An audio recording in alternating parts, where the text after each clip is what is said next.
européenne est en train de mourir. C'est pour ça que j'ai pitié quand je vois les présidents africains qui sont là, hein, comme notre président Patrice Talon et les autres, à se soumettre vis-à-vis de l'Occident, vis-à-vis de la France, vis-à-vis de tous ces pays. Vous n'avez pas honte? Vous n'avez pas honte? Vous n'avez pas honte? Président africain toujours en train de japper. Macron, c'est pas Jacques Hadi, c'est Macron Hadi. Et vous suivez. Qui êtes-vous? Des hologrammes. Et après, vous pleurez quand il y a, en Afrique francophone, des coups d'État. Mais quel peuple africain peut supporter des présidents comme vous, des mauviettes, des serpillères? Quel peuple africain peut supporter des gens comme vous? Vous nous donnez tous la nausée en Afrique francophone. Ouattara, Patrice Talon et compagnie. Vous êtes des serpillères de l'humanité. J'ai honte quand je vous vois. C'est vous qui auriez dû donner de la voix. Vous êtes toujours tenus en laisse, tenus par le string, par l'oligarchie d'Occident. C'est eux qui tirent les ficelles. Vous me fatiguez. Non, je ne serai pas de ceux qui répètent ce que dit France 24. Non, je ne serai pas de ceux qui répètent ce que dit RFI. Il y a d'autres noirs pour ça. Je n'en fais pas partie. Poutine n'est pas un héros, n'est pas un messie, mais ce n'est pas mon ennemi. C'est votre ennemi. Et vos ennemis, chers occidentaux, ne seront jamais systématiquement nos ennemis. La période des tirailleurs sénégalais est terminée. Terminée. Quant à Barkhane, parce qu'il faut aussi qu'on en parle, évidemment. Barkhane, qui, puisque le Mali a pris ses responsabilités, je passe une grosse salutation à un homme dont on ne parle pas assez, le ministre Sadio Camara, le ministre de la Défense, un homme, un Ragel, comme on dit, un homme, un combattant, un guerrier. On parle beaucoup d'Assimi Goïta, mais je veux qu'on parle de Sadio Camara aussi. Nous sommes ensemble. Vous avez pris vos responsabilités. On parle beaucoup de Choguel Maïga. Moi, mes gens, c'est Assimi Goïta et Sadio Camara. Je le dis. Même si je ne connais pas Choguel, je le salue. Mais moi, mes gens, c'est Sadio Camara. Parce que ce sont des gens qui, sur le terrain, risquent leur vie. Ils le savent.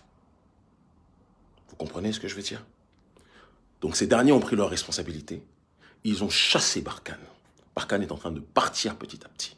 Eh bien, ce que je dis, puisque le Niger s'est proposé pour recevoir notre cher Barkhane, les Takuba et compagnie, et que d'autres pays environnants, parce que toutes les marionnettes que j'ai citées, hein, toutes les marionnettes, les maquis très très sales, des Patrice Talon et compagnie, sont prêts à collaborer. Ils n'ont pas le courage de le dire publiquement parce qu'ils savent que c'est la honte, mais ils sont tous prêts à collaborer avec la France qui elle-même est la responsable numéro 1 du terrorisme en Afrique.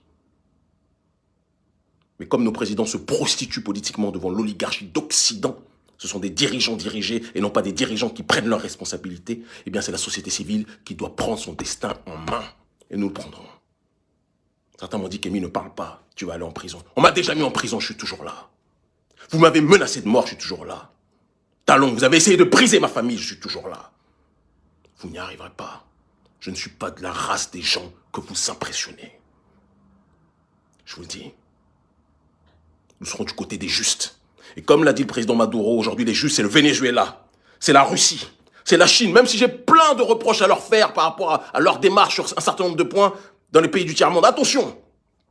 Mais je suis toujours plus proche des nations qui prônent la défense de leur identité que des nations qui veulent répandre le mal-être de l'Occident aux quatre coins de l'humanité. L'Afrique libre ou la mort, nous vaincrons. Le monde libre aujourd'hui, ce n'est pas l'Occident. C'est ceux qui veulent récupérer leur terre. Poutine veut récupérer sa terre. Vous ne me ferez pas dire le contraire. Vous avez détruit l'Union soviétique. Ça a été le symbole de l'effondrement du mur de Berlin. Vous avez détruit l'Afrique. Ça a été la conférence de Berlin. On a tous en point commun la compréhension de ce que signifie Berlin pour les peuples souverains. Cette période est terminée. Plus de tirailleurs sénégalais. Aujourd'hui, il y a une génération panafricaniste qui a un cerveau pour cogiter et qui a décidé de choisir ceux qui se battent pour leur dignité historique et non pas ceux qui donnent des leçons d'humanité, d'humanisme, de droits de l'homme, alors qu'ils ont l'esclavage sur les mains, ils ont la colonisation sur les mains, ils ont les violences vis-à-vis de leur propre prolétariat sur les mains. C'est terminé tout ça. Aujourd'hui, c'est nous qui décidons. J'ai vu un gorille, un idiot qui me dit « Tu vis en Europe, imbécile, je vis à Cotonou, idiot, avec ton visage idiot là. Je vis à Cotonou, tout le monde le sait. Tu peux me trouver à n'importe quel moment. Je suis en déplacement parce que contrairement à toi, en effet, je voyage pour aller à la rencontre de mon peuple partout où il se trouve. Abruti, va. Imbécile heureux. Toi et les ados moutons, là. Payés pour 10 000 francs CFA et vous êtes là en train de faire la veille avec des fautes d'orthographe à chaque lettre. Même pas à chaque mot, à chaque lettre. Imbécile. L'Afrique libre ou la mort, nous vaincrons. Ils finiront par comprendre. Je ne suis pas de la race de ceux qui se soumettront. Nous avons choisi, nous c'est Maduro, c'est Poutine, c'est la Chine, d'accord? Très clairement. Ça ne sera jamais Macron, ça ne sera jamais Boris Johnson, ça ne sera jamais l'Occident, ça ne sera jamais les prostituées africains de présidents, les Ouattara, les Patrice Talon et autres qui se soumettent à l'Occident.